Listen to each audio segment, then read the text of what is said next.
머리가 200개, 300개씩 빠진다. 정수리나 앞머리가 비어 보이는 게 확실히 실감이 난다. 탈모 부위가 점점 더 확장이 된다. 대부분 이럴 때 탈모 치료를 결심하시는 것 같습니다. 그래서 오늘은 제가 탈모 환자분들에게 치료하는 방법에 대해서 총정리를 한번 해드리고자 합니다. 저희 병원에서는 줄기세포를 중심으로 해서 각종 레이저나 주사 치료를 병행을 하고 있습니다. 그래서 오늘은 줄기세포에 대해서는 여러 차례 설명을 드렸고, 같이 병행하고 있는 레이저와 주사 치료가 어떻게 하는 것인지 한번 설명을 드리도록 하겠습니다. 첫 번째는 굉장히 유명한 방식입니다. 헤어셀로 알려진 전자기장 치료입니다. 이 방식은 두피 안쪽의 모낭세포에 에너지를 전달해서 탈모 치료 효과를 기대하는 방식입니다. 환자분은 여기에 앉아서 머리가 이쪽으로 들어갑니다. 그래서 여기서 자기장 에너지가 나오게 되는데, 인체에는 무해합니다. 전혀 무해하고 두피 안쪽의 모낭 레벨까지만 딱 들어가도록 적용하고 있습니다.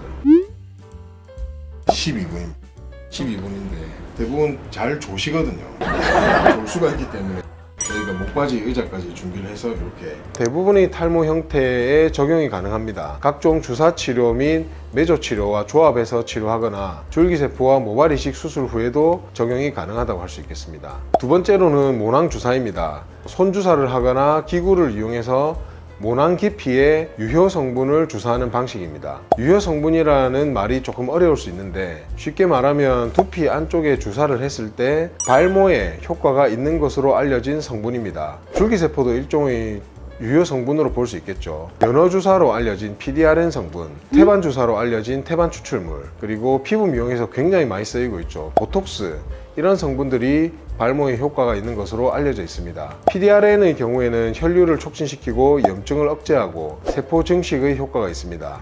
그리고 태반주사의 경우에는 여러가지 성장인자나 사이토카인, 그리고 그 외의 활성인자가 함유가 되어 있고, 보톡스의 경우에는 두피가 경직되어 있는 경우에 근육을 이완시킴으로써 혈류를 촉진시켜서 발모 효과를 내는 것으로 알려져 있습니다. 저는 모낭 주사를 할 때 기구를 사용하지 않고 손으로 주사를 합니다. 기구에 비해서 두피 안쪽에 확실하게 주사를 할 수 있고 약물의 로스가 적기 때문에 손으로 하는 주사를 선호하고 있습니다. 통증에 대해서 물어보시는 분들이 많습니다. 모낭 주사를 할 때 사용하는 바늘이 굉장히 얇습니다. 33게이지 바늘을 사용하는데, 바늘이 두꺼울수록 아무래도 통증도 크다고 생각하시면 됩니다. 모낭 주사를 할 때는 얇은 바늘을 사용하긴 하지만 통증이 없는 것은 아닙니다. 그래서 저희 병원에서는 환자분들이 편안하게 치료를 받으실 수 있도록 진동기와 냉각기, 그리고 경우에 따라서는 웃음가스로 알려진 가스 마취를 하기도 합니다. 산소가 있고 질소가스가 있습니다. 일시적으로 좀 사람을 혼미하게 만들었다가 바로 금방 깹니다. 물고 흡입하는 동안만 잠깐 좀 사람을 팅하게 이렇게 만드는.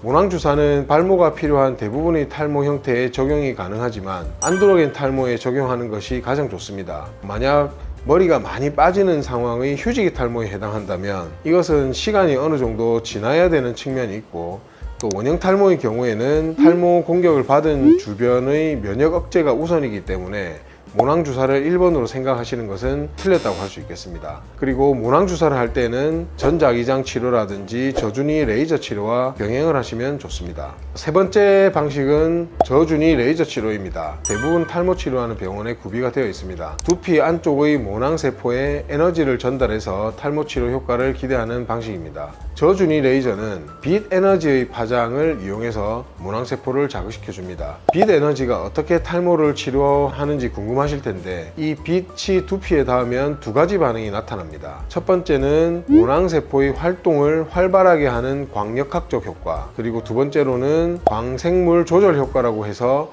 빛을 받은 세포들이 회복이나 재생과 같은 반응을 나타내는 효과입니다. 마지막으로 최근에 저희가 쓰는 치료 중에서 톨륨 레이저와 초음파 장비가 있습니다. 직접 주사를 하지 못하는 유효 성분을 두피 안쪽으로 흡수시키기 위한 장비입니다. 왜 주사를 직접 하지 못하느냐 궁금하실 텐데요. 엑소좀이나 각종 성장인자, 사이토카인, 이런 유효 성분들은 대부분 화장품으로 우리나라에서는 허가가 되어 있기 때문에 주사를 할 수가 없습니다. 이때 톨륨 레이저와 초음파 장비를 활용하면 탈모에 도움이 되는 유효 성분을 잘 흡수하도록 도움을 줄 수가 있습니다. 톨륨 레이저는 우리가 라셈드라고 굉장히 유명한 브랜드인데, 1927나노미터 파장의 톨륨을 매질로 하는 레이저를 사용을 해서 머리카락의 손상 없이 두피에 미세한 구멍을 뚫어줍니다. 그리고 벨라소닉으로 알려진 두피에 특화된 초음파를 사용해서 유효 성분을 두피 안쪽으로 침투를 시켜줍니다. 이렇게 탈모에 도움이 되는 성분을 두피 안쪽으로 침투시키기 위해서 콤비네이션으로 사용을 하고 있습니다.